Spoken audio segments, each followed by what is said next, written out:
একটা সহজ সরল গ্রামের মেয়ে যখন বাধ্য হয় তখন ভয়ঙ্কর সিদ্ধান্তও নিতে পারে। হ্যালো দর্শক, আমার চ্যানেল FM মুভিজে আপনাদেরকে স্বাগতম জানাচ্ছি। আজকে রয়েছে 2022 সালে মুক্তিপ্রাপ্ত একটি Tamil movie Odela the railway station. সিনেমাটি সত্য ঘটনার উপর নির্মিত। সদ্য বিবাহিত মেয়েদেরকে জোর করে শারীরিক সম্পর্ক করে তারপর তাদেরকে মেরে ফেলতো একটা সিরিয়াল কিলার। কেন সে এটা করছিল সেটা জানতে হলে পুরো এক্সপ্লেনেশনটি আপনাদেরকে দেখতে হবে। আর সিনেমার শেষ অংশটা দেখলে আপনারা একদম চমকে যাবেন। সিনেমার শুরুতেই আমাদেরকে ওডেলা রেলওয়ে স্টেশন দেখানো হয়, আর এইখানে আমরা একটা বাচ্চাকে দেখতে পাই চা নিয়ে যাচ্ছে। হঠাৎ করে সে কিছু একটা দিকে চমকে যায় এবং চায়ের কাপ ফেলে দেয়। আর আমরা দেখতে পাই সারা শরীরে কাদা মাটি মাখা একটা মেয়ে এগিয়ে আসছে। আর সবচেয়ে ভয়ঙ্কর ব্যাপার হচ্ছে তার হাতে একটা মানুষের কাটা মুন্ডু, আর সেটা নিয়ে সে সরাসরি চলে যায় পুলিশ স্টেশনে। পুলিশ তাকে জিজ্ঞেস করে বাকি বডি কোথায়, আর তখন সে একটা কুয়ার কথা বলে। পুলিশ সেখান থেকে গিয়ে সেই বডিটা উদ্ধার করে। আর সেইখানে আমরা এই সিনেমার একজন মেইন ক্যারেক্টার অর্থাৎ অনুদীপকে দেখতে পাই। এরপর কাহিনী চলে যায় 3 মাস আগে। অনুদীপ সদ্যই IPS ট্রেনিং শেষ করেছে। সে তার গার্লফ্রেন্ড স্মৃতির সাথে কথা বলছিল আর বলছিল তার পোস্টিং হয়েছে একটা গ্রামে, আর সেই গ্রামের নাম ওডেলা। এরপর সিন কাট হয়, আমরা ওডেলা গ্রামে চলে যাই, আর সেইখানে আমরা একটা নববিবাহিত দম্পতিকে দেখতে পাই। তাদের মাত্র একদিন আগেই বিয়ে হয়েছে। মেয়েটির নাম ছিল মধু এবং ছেলেটির নাম ছিল ভেঙ্কটেশ। এরপর আমাদেরকে আরো এক জোড়া দম্পতিকে দেখানো হয়। ছেলেটির নাম ছিল তিরুপতি আর মেয়েটির নাম ছিল রাধা। রাধা এবং তিরুপতি পেশায় ধোপা ছিল। একদিন রাধা তিরুপতিকে ঝাড়ু নিয়ে তাড়া করছিল এবং তাকে মারছিল।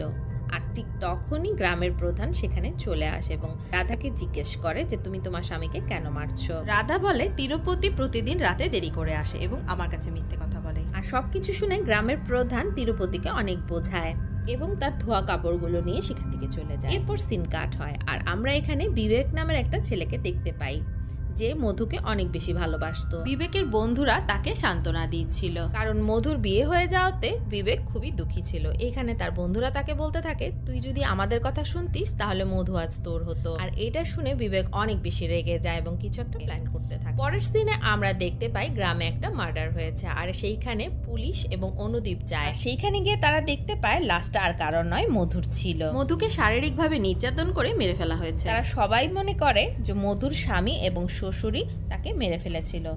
আর পুলিশ যখন মধুর স্বামী এবং শ্বশুরকে ধরে নিয়ে আসে তখন তারা বলে যে বিবেক নামের একটা ছেলে মধুকে ভালোবাসতো, মনে হয় সেই মধুকে মেরেছে। কারণ আমার বিয়ের আগে একদিন বিবেক আমাকে হুমকি দিয়েছিল যদি মধুকে বিয়ে করি তাহলে সে আমাদেরকে মেরে ফেলবে।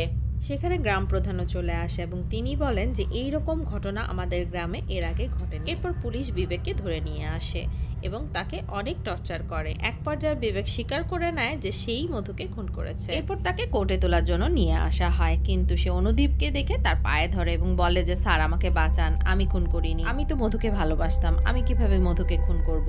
কথা বলার এক পর্যায়ে অনুদীপ একটা পানির বোতল বিবেকের দিকে ছুঁড়ে দেয় এবং বিবেক বা হাতে সেই বোতলটা ধরে নেয়। অনুদীপ বলে বিবেক খুন করেনি, তাকে ছেড়ে দাও। এসআই লক্ষণ অনুদীপের উপর অনেক ক্ষেপে যায় এবং তাকে উল্টাপাল্টা কথা বলতে থাকে। তখন অনুদীপ বলে স্যার দেখুন বিবেক বা হাতে, কিন্তু যে খুন করেছে সে ডান হাতে। আর লাশের আশেপাশে যে ফুটপ্রিন্ট পাওয়া গেছে তার সাইজ হচ্ছে 9, কিন্তু বিবেকের পায়ের সাইজ কিন্তু আরো ছোট।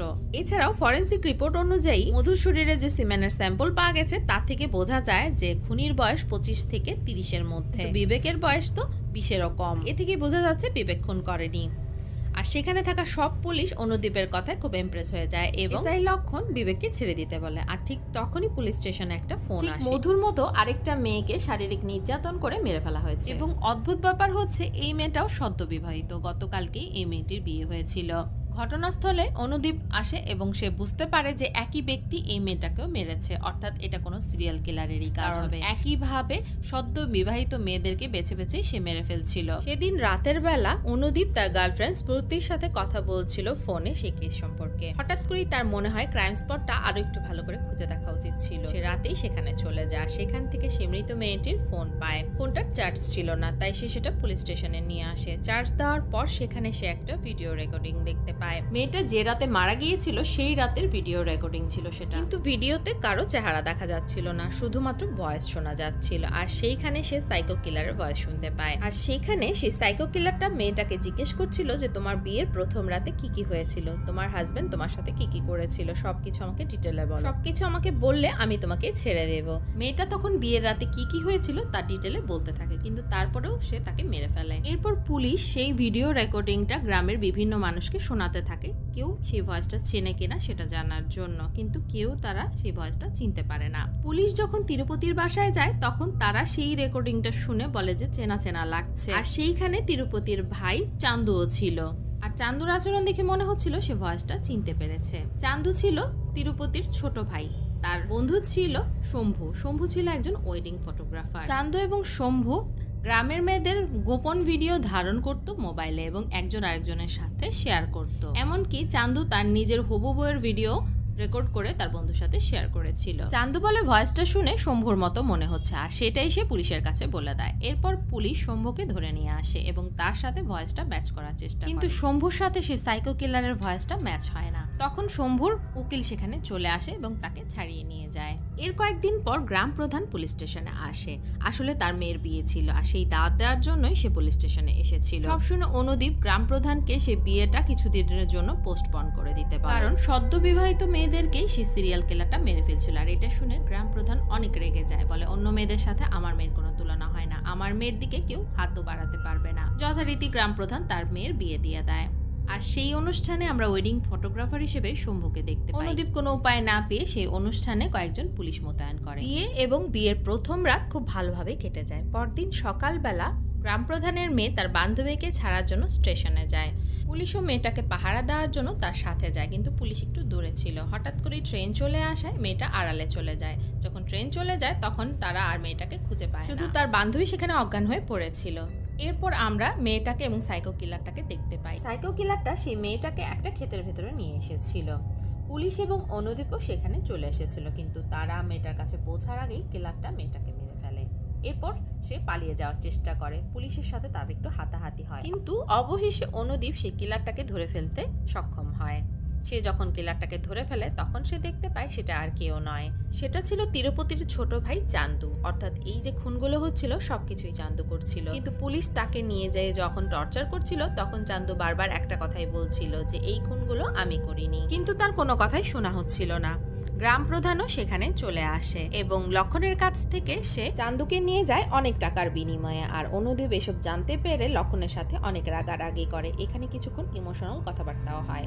যাদের মেয়েদেরকে চান্দু মেরে ফেলেছিল তাদের পরিবারের লোকজন এসে তিরুপতির পরিবারকে অনেক বকাবকি করতে থাকে, কারণ পুরো গ্রামে এটা ছড়িয়ে গিয়েছিল যে ঘটনাস্থল থেকে হাতে নাতে চান্দুকে ধরা হয়েছে। এরপর তিরুপতি এবং রাধা ছুটে যায় পুলিশ স্টেশনে এবং তারা অনুদীপকে বলে যে তার ভাই চান্দু এরকম কাজ করতেই পারে না এবং তাকে ছেড়ে দিতে বলে, কিন্তু অনুদীপ বলে যে চান্দু তার কাছে নেই, গ্রাম প্রধান চান্দুকে নিয়ে গেছে। এরপর রাধা আর তিরুপতি ছুটে যায় গ্রাম প্রধানের কাছে এবং তাকে চান্দুকে ছেড়ে দিতে বলে। চান্দু এরকম কাজ করতেই পারে না। রাধা গ্রাম প্রধানের পায়ে ধরে, আর এই সময় গ্রাম প্রধান রাধাকে খারাপভাবে স্পর্শ করে, আর সেটা দেখে তিরুপতি অনেক রেগে যায়। আর তখন গ্রাম প্রধান বলে যে তোমার বউকে একটু ছুঁয়েছি তাতেই তোমার এত খারাপ লাগছে, আর তুমি চিন্তা করে দেখো যে আমার ফুলের মতো মেয়েটাকে চান্দু কতটা কষ্ট দিয়ে মেরেছে, আর আমি চান্দুকে এখনই একেবারে মেরে ফেলবো না, তাকে আমি তিলে তিলে কষ্ট দিয়ে মারবো। এরপর তিরুপতি এবং রাধা বিভিন্ন লোকের কাছে যায় সাহায্যের জন্য, কিন্তু কোথা থেকে তারা সাহায্য পায় না। এর কিছুক্ষণ পরে অনুদীপ গ্রাম প্রধানকে ফোন করে জানায় যে আরো একটা মেয়ে খুন হয়েছে, চান্দু খুনি নয়। আর এটা শুনে গ্রাম প্রধান চান্দুকে ছেড়ে দেয়, সে নিজেই চান্দুকে তাদের বাড়িতে নিয়ে আসে। সে সময় চান্দুর অবস্থা খুব খারাপ ছিল, কারণ গ্রাম প্রধান তাকে অনেক মেরেছিল।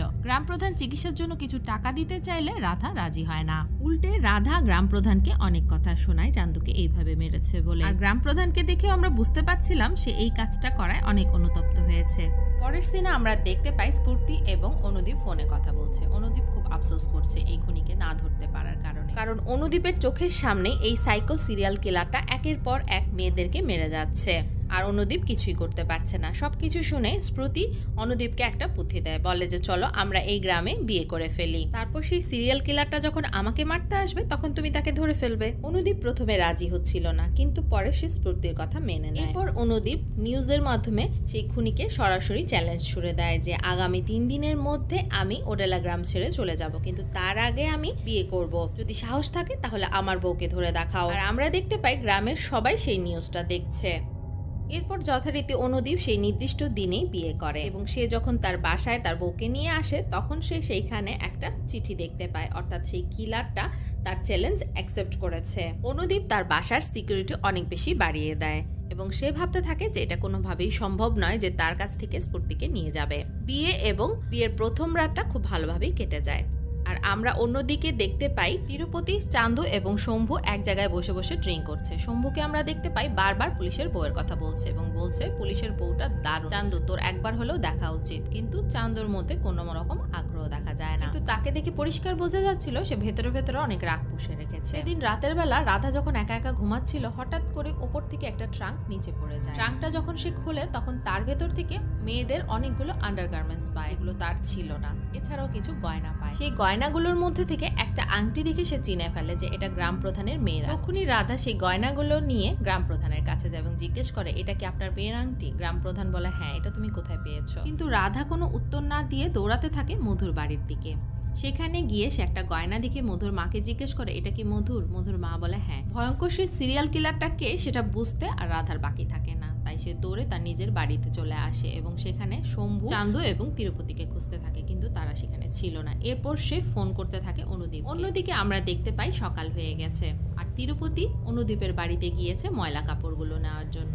অনুদীপ কোনো রকম সন্দেহ না করেই তাকে ময়লা কাপড় নিয়ে যেতে বলে। তিরুপতি অনুদীপের বাড়িতে ঢুকে ময়লা কাপড়ের বস্তাটা নিয়ে বাইরে চলে যায় আর ঠিক তখনই রাধা তাকে ফোন করে এবং বলে যে তিরুপতি আসলে সেই সিরিয়াল কিলার, সে স্মৃতি ম্যাডামকে নিয়ে গেছে। অনুদীপ দৌড়ে ঘরে চলে যায় এবং কোথাও স্ফূর্তিকে খুঁজে পায় না। এরপর সেখানে কি হয়েছিল সেটা দেখানো হয়। তিরুপতি আসলে ঘুমন্ত স্মৃতিকে জাগিয়ে তাকে অজ্ঞান করে ফেলে এবং সেই ময়লা কাপড়ের পোটলার ভেতরে ভরে অনুদীপের সামনে দিয়ে স্ফূর্তিকে নিয়ে বাইরে চলে যায়। রাধার আর বুঝতে বাকি থাকে না যে তিরুপতি স্ফূর্তিকে নিয়ে চলে গেছে, তাই সে তাদের কুকুরটাকে নিয়ে তিরুপতিকে খুঁজতে থাকে। কুকুরটা তাকে একটা পরিত্যক্ত কুয়ার কাছে নিয়ে আসে আর সেইখানে রাধা, তিরুপতি এবং স্ফূর্তিকে দেখতে পায়। তিরুপতি স্ফূর্তির সাথে জোর জবরদস্তি করছিল। রাধাকে দেখতে পেয়ে তিরুপতি কুয়া থেকে বেরিয়ে আসে। যখন রাধা তাকে জিজ্ঞেস করে তুমি এমন কাজ কেন করলে, তখন তিরুপতি বলতে থাকে যে তোর জন্য করেছি। আর কাহিনী ফ্ল্যাশব্যাকে চলে যায়। রাধা এবং তিরুপতির বিয়ের সিন দেখানো হয়।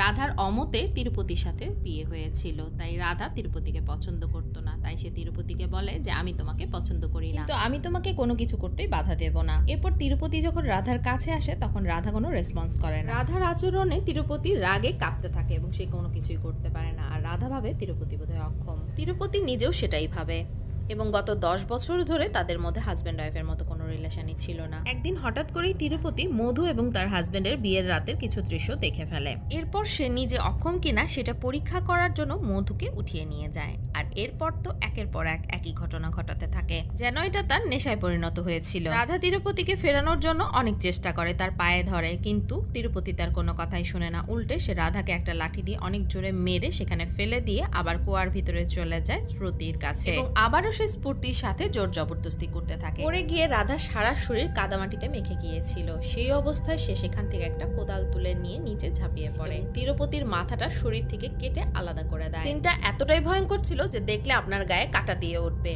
এরপর রাধা তার শাড়ি খুলে স্মৃতির গায়ে জড়িয়ে দেয় আর তিরুপতির মাথাটা হাতে নিয়ে পুলিশ স্টেশনের দিকে হাঁটতে থাকে, যে সিনটা আমরা সিনেমার প্রথমেই দেখেছিলাম। এরপর সিনেমার শেষ দৃশ্যে আমরা দেখতে পাই অনুদীপ সাংবাদিকদের কাছে সাক্ষাৎকার দিচ্ছে। আর এইখানেই সিনেমাটা শেষ হয়ে যায়। ভালো লাগলে লাইক, কমেন্ট, শেয়ার করে সাথে থাকুন।